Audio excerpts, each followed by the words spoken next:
में नहीं आ रही। JUIF ने इंकशाफ किया है कि अब बलूचिस्तान के स्कूलों में पाकिस्तान का झंडा नहीं लगाया जाता, ना ही वहाँ के बच्चों को अब पाकिस्तान का कौमी तराना पढ़ाया जाता है, जिस पर बलूचिस्तान के चीफ मिनिस्टर ने कहा है कि जो कोई भी पाकिस्तान के कौमी तराने का एहतराम नहीं करेगा उसे यहाँ से निकाल दिया जाएगा। लेकिन गुजरते वक्त के साथ साथ बलूचिस्तान के हालात जो हैं वो ख़राब से ख़राब तर होते जा रहे हैं। आज भी 5 पंजाबियों को बलूचिस्तान में चलती बस से निकाल कर कत्ल कर दिया गया है। यहाँ के ग्वादर के करीब हाईवे पे चलने वाली बसों से लोगों को निकाल कर बसेस को आग लगाई जा रही है। इसी बात करेंगे आज की इस वीडियो में, तो आइए चलिए हमारे साथ। पहली बात यह है कि बलूचिस्तान के अंदर जो वाक़यात हो रहे हैं ना, आज भी आपने देखा होगा, ख़बरों में भी हमने सुना है कि 6 आदमी मार दिए हैं। गाड़ी से शनाख्ती कार्ड देख के जो पंजाब के थे बिलखुसूस उन्हीं को उतार के निशाना बनाया है। उसके अलावा आज एक बम धमाका भी हुआ है मोटरसाइकिल में, रिमोट बम के ज़रिए। तो पंजाब के ही पुलिस वाले जो हैं वो शहीद हुए हैं और 12 से 15 आदमी आज ज़ख्मी हुए हैं। इफ्तारी से पहले की बात है। ये जो एंटी पाकिस्तान के नाम से जो चला रहे हैं ना सिस्टम सारे, आप ये देखें ये लोग आ कहाँ से रहे हैं। ये लोग सारे इंडिया की रॉ एजेंसी है जिसके ट्रेन किए हुए लोग हैं। ये हम में से ही हैं, बाहर से नहीं हैं। या तो कुछ अफगानी वो हैं जो हमारे ऊपर तपे हुए हैं जिनको निकाला गया यहाँ से, अब वो गुस्सा इस तरह भी निकाल रहे हैं। दूसरा ये है कि बेरोज़गारी की वजह से भी कुछ मामला तो हो रहे हैं। लेकिन गवर्नमेंट की रिट जो है ना बलूचिस्तान के अंदर वो नाकाम हो चुकी है। रेलगाड़ी का वाक़या आप देखें, 15 दिन हो गए हैं आज जाफर एक्सप्रेस को, और आज उसका दोबारा जो ना आज पहली ट्रेन वो गई है। 16 दिन के बाद वो ट्रेन आज बहाल होकर आज गई है। तो अब उन गवर्नमेंट ने ऐलान ये कर दिया है बलूचिस्तान वज़ीर आला ने कि कराची से, क्योंकि इनकी मेजोरिटी बलूचिस्तान की कराची में ज़्यादा कारोबार करने वाले लोग हैं, मजदूर तबका लोग हैं सारे, ये ज़्यादा कराची को फोकस करते हैं। पंजाब में लाहौर में बहुत कम है। तो बसों का शेड्यूल ये आज इतना मजबूरन चेंज करना पड़ा है गवर्नमेंट को कि बसें दिन के टाइम निकलेंगी बलूचिस्तान के लिए, कोयटे के लिए, रात की कोई ट्रांसपोर्ट नहीं होगी। ये आज का हमारी सिक्योरिटी के ऊपर सवाल या निशान है ना कि हमने अपना वक्त बदल दिया लेकिन हम हालात नहीं बदल सके। आप ये देखें सिक्योरिटी फोर्सेस कहाँ कहाँ पर अपना फोकस करें, आप मुझे बता दें। हमारे घरों के अंदर से ही अगर उठ जाएं, घर के अंदर का बेहती जो है वो मुश्किल से कंट्रोल होता है, बाहर वाले से मुकाबला हो जाता है। अब बलूचिस्तान को पकड़े तो पंजाब में शुरू हो जाता है, पंजाब को पकड़े तो KPK में शुरू हो जाता है, KPK को पकड़े तो सिंध में काम शुरू हो जाता है। ये देखें सिक्योरिटी एजेंसियाँ जो है हमारी, ये कोई अलादीन का चिराग इनके पास नहीं है कि जो रगड़ेंगे और पता लग जाएगा। इंटेलिजेंस है, इतला की बुनियाद पे काम होते हैं सारे। अब इतनी इंटेलिजेंस कहाँ से लाएं? सर आप ये देखिए कि बलूचिस्तान में हमारे वजीर आजम भी तो सिर्फ एक दिन का दौरा करते हैं ना, जिस सूट में जाते हैं अगले दिन उसी सूट में वापस आ जाते हैं। हम भी तो बलूचिस्तान को उतना सीरियस नहीं ले रहे। बलूचिस्तान के जो मसले हैं आपको नहीं लगता अगर उन्हें हल किए जाएँ तो हम इस दहशतगर्दी पर काबू पा सकते हैं? आप देखें कि आप पशीन के अंदर चले जाएं, क्योंकि मैंने ये सारे इलाके विज़िट किए हुए हैं, पशीन, मच, कोटा, ये सारा मैं घूमता रहता हूँ कारोबार के सिलसिले में। आप ये देखें कि वहाँ पे असल जो मसला वज़ीर आला का या जिसका कह रहे हैं ना, अब शहबाज शरीफ साहब हमारे दिन रात तो पंजाब के अंदर घूमते हैं ना, क्या यहाँ दहशतगर्दी नहीं होती? वज़ीर आला का कंट्रोल नहीं कर सकते? ये एजेंसियों का काम है। वज़ीर आला ये है कि वो डंडा दे सकता है एजेंसियों को, लेकिन किस हद तक? वसाइल कम है हमारे पास। अब ये देखें JUIF ने इंकशाफ किया है कि अब बलूचिस्तान के स्कूलों के अंदर जो है वो पाकिस्तान का झंडा नहीं लगाया जा रहा। आप देखें ये कोई छोटी बात नहीं, ये हमारे लिए बड़ी गौर व फिक्र करने वाली बात है कि पाकिस्तान का झंडा बलूचिस्तान के स्कूलों में नहीं लगाया जा रहा। हालांकि बलूचिस्तान हमारा सूबा है और हमारे लिए एक बहुत अहमियत का हामिल रखता है। आप ये देखेंगे हमारी जितनी मादनियात है ना, कीमती जितने ज़ाहिर है हमारे, वो सारे वहाँ पे हैं। ठीक है ना। बाकी झंडे की बात आप कर रहे हैं तो क्या कहूँ मैं, इसके ऊपर तो दिल ही रोता है कि झंडे का तो ये सीन है कि हमारे पाकिस्तान के अंदर कुछ लोग ऐसे हैं, अफगानी बरादरी हमारे रही है ना कितना अरसा, अब झंडे का क्या हाल कर रहे हैं हमारे का। वो पहले ही इनको खिलाते हैं, बाद में वही गुंडागर्दी करते हैं। कुछ बंदे ऐसे हैं जो एजेंसियों ने खुद तैयार किए हैं, बाद में इन्हीं के लिए अजाब बन गए हैं। वो ये ज़्यादा के दौर से चलता आ रहा है। कलाशनकोफ, पाउडर, अफानी, ये 3 तोहफे हमें ज़िया साहब ने दिए हुए हैं जो हमारी जड़ों में रच चुके हैं। इनको निकालना हमारे लिए बहुत मुश्किल हो चुका हुआ अब, और यही मामलात की जड़ बन रहे हैं। सर आप ही देखिए अफगानियों को हमने कितने साल अपने मुल्क के अंदर पनाह दी, खिलाया पिलाया, उन्होंने यहाँ पे कारोबार सेट किया, और जब उन्हीं अफगानियों को हमने मुल्क से निकाला था कि हमारे मुल्क में दहशतगर्दी पर कंट्रोल पाया जाए, आज वही अफगानी हमारा खुला दुश्मन हो गया है। उसकी वजह यह है कि आपने पिछले तकरीबन 2-3 माह पहले दुबई में क्रिकेट मैच के अंदर आपने हाल देख लिया था, वहीं से शुरू हो चुका था ये काम।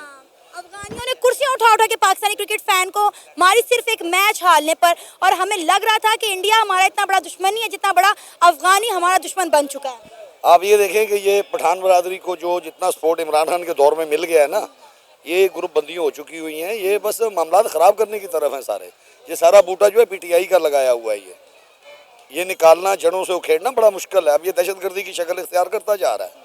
सर, पाकिस्तान के मीडिया का और हमारी गवर्नमेंट का, हमारी रियासत का यही कहना है कि जो जाफर एक्सप्रेस का हादसा पेश आया था ये इंडिया और अफगानिस्तान ने मिल के करवाया है। बीएलए को पूरी पूरी सपोर्ट और पूरी पूरी ट्रेनिंग दी गई है इंडिया और अफगानिस्तान की जानिब से।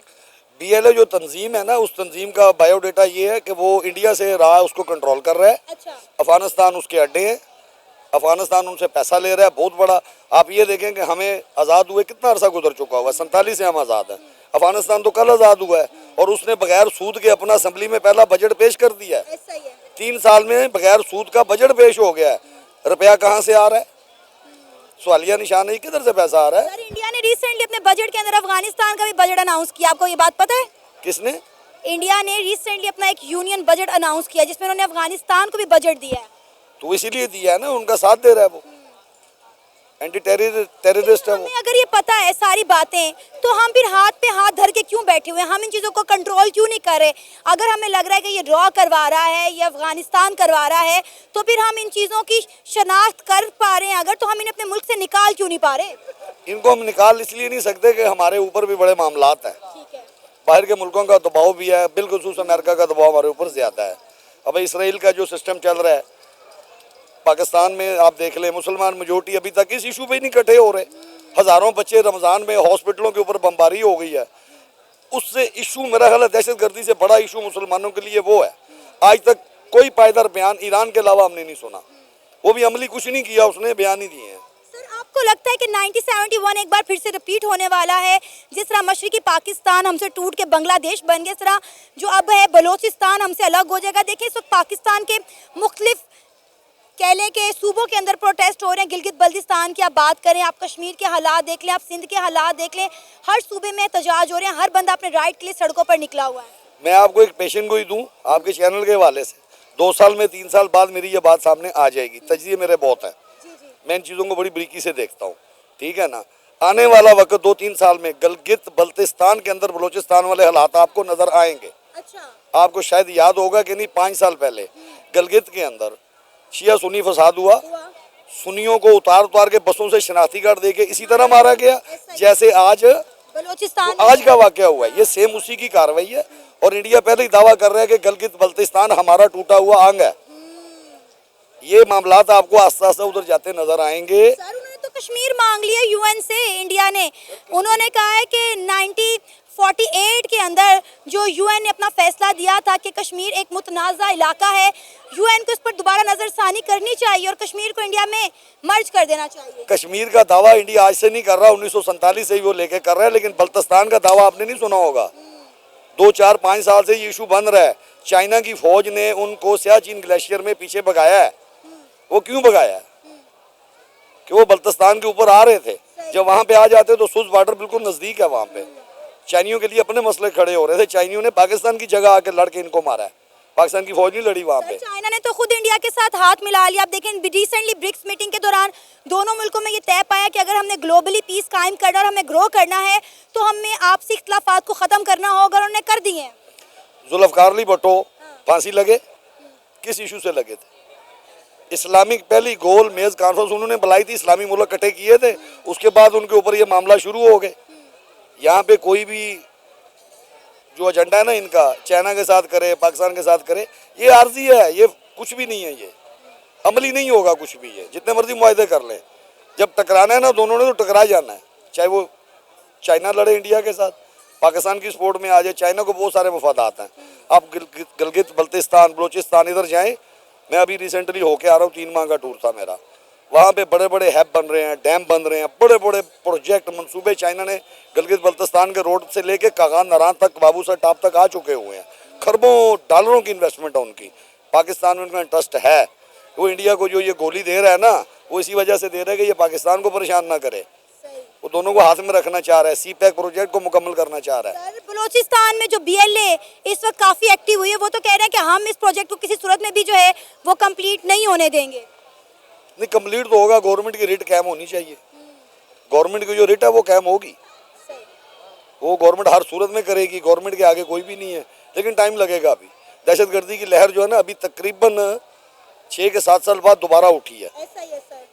अब इसके लिए देखें क्या स्ट्रेटजी बनती है गवर्नमेंट पाकिस्तान की, लेकिन हमारे वज़ीर दफ़ा को कुछ सोचना चाहिए बस। इसमें कोई दो राय नहीं है कि बलूचिस्तान पाकिस्तान का पार्ट है, और वहाँ पे जो लोग ऐसी बातें करते हैं वो, मैं तो यही कहूँगा कि पाकिस्तानी कहलाने के लायक नहीं है। अगर वहाँ पे इस तरह की नेगेटिव एक्टिविटीज़ हो रही हैं, एंटी स्टेट एक्टिविटीज़ हो रही हैं, तो वो नहीं होनी चाहिए। तो बिल्कुल, अगर प्राइम मिनिस्टर ने बोला है तो ऐसे लोगों को चीफ मिनिस्टर ने बोला है तो ऐसे लोगों को बिल्कुल पकड़ना चाहिए और उनसे सवाल पूछना चाहिए कि आपकी इन बातों के पीछे क्या मकसद है। और एक और मैं चीज़ ऐड करना चाहूँगा, जैसे सानेहा हुआ पिछले दिनों में, बलूचिस्तान में ट्रेन वाला इंसिडेंट हुआ, तो बड़ा अफसोस होता है जब भी ऐसे हादसे होते हैं, सानहा होते हैं। और मैं समझता हूँ कि जब भी सिक्योरिटी एजेंसी से पूछा जाता है कि भाई आपका क्या रोल है ऐसी एक्टिविटीज़ को रोकने में, तो वो ये कह देते हैं कि ऐसी एक्टिविटीज़ वो होती हैं जिसमें एनिमी सक्सेसफुल हुआ है, लेकिन ऐसी बहुत सी एक्टिविटीज़ होती हैं जो हम रोक लेते हैं, जो न्यूज़ में नहीं आती। लेकिन फिर भी अगर आप मेरे से पूछें तो मैं यही कहूँगा कि ये हमारी सिक्योरिटी एजेंसीज़ का फेलियर है। ये एक्टिविटीज़ रूट से ख़त्म होनी चाहिए। हमारे मुल्क में आपने देखा होगा कितने ऑपरेशन हुए हैं, ज़रबे अज़ब हुआ, और मुझे तो नाम भी नहीं आते जितने ऑपरेशन हम कर चुके हैं ये दहशतगर्दी का ख़ात्मा करने के लिए, लेकिन अनफॉर्चुनेटली अभी भी उसकी रूट्स हमारे मुल्क में एग्जिस्ट करती हैं। आप देखिए कि बलूचिस्तान के अंदर पंजाबियों के साथ क्या हाल किया जा रहा है। रिसेंटली जो है बस से 5 पंजाबियों को उतार के जो है वो मार दिया गया है। बसों से लोगों को उतार लिया जाता है और पूरी पूरी बसों को आग लगा दी जाती है। बलूचिस्तान के अंदर पंजाबी को तहफ़्फ़ुज़ क्यों नहीं दिया जा रहा? वहाँ के लोग, वहाँ के इदारे, वहाँ की सरकार क्या कर रही है? मिस, आवाम को तहफ़्फ़ुज़ देना हमारे इदारों का काम है, सिक्योरिटी एजेंसीज़ का काम है कि वो आवाम को तहफ़्फ़ुज़ दें, चाहे वो बलूचिस्तान है, चाहे वो पंजाब है, चाहे सिंध है, चाहे KPK है। तो मैं फिर वही बात करूंगा कि ये हमारी सिक्योरिटी एजेंसीज़ का फेलियर है, ये हमें एक्सेप्ट करना पड़ेगा और उनको भी एक्सेप्ट करना पड़ेगा। सर, अभी आप ये देखें कि जो पंजाबियों के साथ बलूचिस्तान में किया जा रहा है, क्या अब पंजाबी बलूचिस्तान में जाना छोड़ दें, या वहाँ से जो पंजाबी पाकिस्तान में आना चाहते हैं, पंजाब में आना चाहते हैं, वो यहाँ पर आने के लिए फ़िलहाल रोक लगा दे, ना आए यहाँ पर? नहीं, ऐसा पॉसिबल बिल्कुल भी नहीं है। ना लोग अपनी ट्रैवलिंग रोक सकते हैं, ना काम रोक सकते हैं। रिश्तेदारियां हैं, कारोबार हैं, बहुत सी चीज़ें हैं जिसकी वजह से लोग ट्रैवल कर रहे होते हैं यहाँ से वहाँ और वहाँ से यहाँ, तो ये रुक नहीं सकता। एट द एंड यही है कि हमारी जो सिक्योरिटी एजेंसीज़ हैं वो इसका ख्याल करें और जनरल पब्लिक को सिक्योरिटी प्रोवाइड करें। सर, पाकिस्तान के मीडिया का और पाकिस्तान के इदारों का यही कहना है कि बलूचिस्तान के अंदर जो एक बगावत की बदबू उठ रही है, उसके पीछे इंडिया और इंडिया की जो एजेंसी है रॉ, उसका हाथ है। ये लोग मिलके जो है बलूचिस्तान को पाकिस्तान से अलग करने में लगे हुए हैं। 1971 एक बार से रिपीट करने की कोशिश की जा रही है। मिस, ये भी फैक्ट है, काफ़ी हद तक इसमें भी हकीकत है, क्योंकि इंडिया आप देखें इकोनॉमिकली हमसे बहुत पावरफुल है, बहुत स्ट्रॉन्ग है, और वो कभी नहीं चाहते, मैं पब्लिक की बात नहीं करूँगा, वहाँ पे जो इंटेलिजेंस एजेंसीज़ है, रॉ है, वो कभी नहीं चाहते कि हमारा मुल्क पाकिस्तान स्टेबल हो। पता नहीं वो उसको ऐसे क्यों देखते हैं, क्यों उसको अपना एनिमी कंसिडर करते हैं। हालांकि आप अगर उनकी आवाम से फीडबैक लें तो वो भी हमारी तरह ही हैं और बड़े मतलब फ्रेंडली हैं। तो ये आपको पता है, जब से वो पुलवामा हुआ था उसके बाद उन्होंने सारा ब्लेम पाकिस्तान पे डाल के, और कह लें कि ये एंटी स्टेट एक्टिविटीज़ में इन्वॉल्व तो है इंडिया शुरू से ही।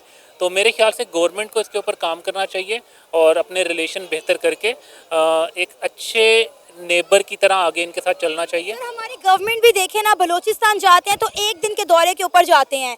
हमारे वजीर आज़म जाते हैं, सुबह जाते हैं तो अगले दिन जो है वो वापस आ जाते हैं, एक सूट में जाते हैं और उसी सूट में वापस आ जाते हैं। आप देखें ना कि हमारा भी बलूचिस्तान को लेकर जो है वो दौरा कितना मुख्तसर होता है। शायद हम भी बलूचिस्तान को उस तरह से सीरियस नहीं ले रहे। बलूचिस्तान जहाँ तक मुझे पता है लैंड ऑफ ब्यूटी है, लैंड ऑफ मिनरल्स है, और जैसे आपने भी बताया कि सोने की चिड़िया है पाकिस्तान के लिए, तो गवर्नमेंट को चाहिए कि उसके ऊपर फोकस करे। आपने देखा होगा गवादर एयरपोर्ट बना है और चाइना ने बनाया है। मैं गया तो नहीं वहाँ पे, लेकिन हम उसको पिक्चर्स या वीडियोस में देख रहे होते हैं, और बहुत खूबसूरत उस जैसा एयरपोर्ट पाकिस्तान में कहीं भी नहीं है। ऐसा ही है। तो ये एक एग्जांपल है। उसके अलावा आप लैंडस्केप्स देख लें, वहाँ पे हम क्रिकेट देखते हैं, एक स्टेडियम बड़ा खूबसूरत है, कहते हैं कि उस जैसा स्टेडियम कोई भी नहीं है। तो अगर हमारे हुक्मरान ऐसा कर रहे हैं कि वहाँ पे फोकस नहीं है और वन डे का टूर कर रहे हैं, तो इस पे मेरे ख्याल से हमारी हुकूमत को सोचना चाहिए। बीएलए ने तो साफ साफ पाकिस्तान को और चाइना को वार्न कर दिया। उन्होंने कहा है कि भाई बलूचिस्तान में पाकिस्तान और चाइना का कोई काम नहीं बनता, एज सून एज पॉसिबल दोनों कंट्री यहाँ से विड्रॉ कर दो। यहाँ पे जो सीपैक बनाया जा रहा है वो हमारे कंसर्न के बगैर बनाया जा रहा है, हम इसको पूरी तरह फ्लॉप कर देंगे। देखिए, हमारा जो चाइना से रिलेशन है वो बड़ा पुराना है, बड़ा स्ट्रॉन्ग है, और हमारे मुल्क में बहुत सी डेवलपमेंट्स ऐसी हैं जिनमें चाइना का बहुत बड़ा रोल है। और ये जो सीपैक है, इसके पीछे भी मैं यही कहूँगा कि एंटी स्टेट एजेंसीज़ हैं जो लोग काम कर रहे हैं, जो नहीं चाहते कि पाकिस्तान अपने पैरों पे खड़ा हो, ये प्रोजेक्ट कंप्लीट हो। तो मुझे नहीं पता ये जो आप पॉलिटिकल पार्टी का नाम ले रही हैं, या पॉलिटिकल पार्टी है या क्या है, दहशतगर्द तंजीम है बीएलए जो है, तो डेफिनेटली इनको फंडिंग हो रही होगी एंटी स्टेट एजेंसीज की तरफ से, जो ये इस तरह की बातें करते हैं। क्योंकि सर ये देखें, जाफर एक्सप्रेस ट्रेन का जो हादसा पेश आया उसमें भी कहा गया है कि उसकी कड़ियां जो है वो इंडिया से जोड़ी हैं। इंडिया और अफगानिस्तान ने मिलकर बीएलए को फंडिंग की है, उनको ट्रेनिंग दी है। मिस, ये जो हम बात सुनते हैं ना कि फंडिंग की है, कड़ियाँ अफ़गानिस्तान से जुड़ रही हैं, कड़ियाँ ईरान से जुड़ रही हैं, इंडिया से जुड़ रही हैं, मेरे ख्याल से हमारी सिक्योरिटी एजेंसीज़ को इसके ऊपर फुल स्टॉप लगा देना चाहिए। ये मेरे ख्याल से जब हम छोटे होते थे तब भी यही सुनते थे कि कड़ियाँ इंडिया से जुड़ रही हैं। तो इसके ऊपर हमारी सिक्योरिटी एजेंसीज़ को स्ट्रिक्ट एक्शन लेना चाहिए, और मेरा ख्याल है कि अब टाइम आ गया है कि इसके ऊपर फुल स्टॉप लगाया जाए ताकि हम प्रोग्रेस कर सकें।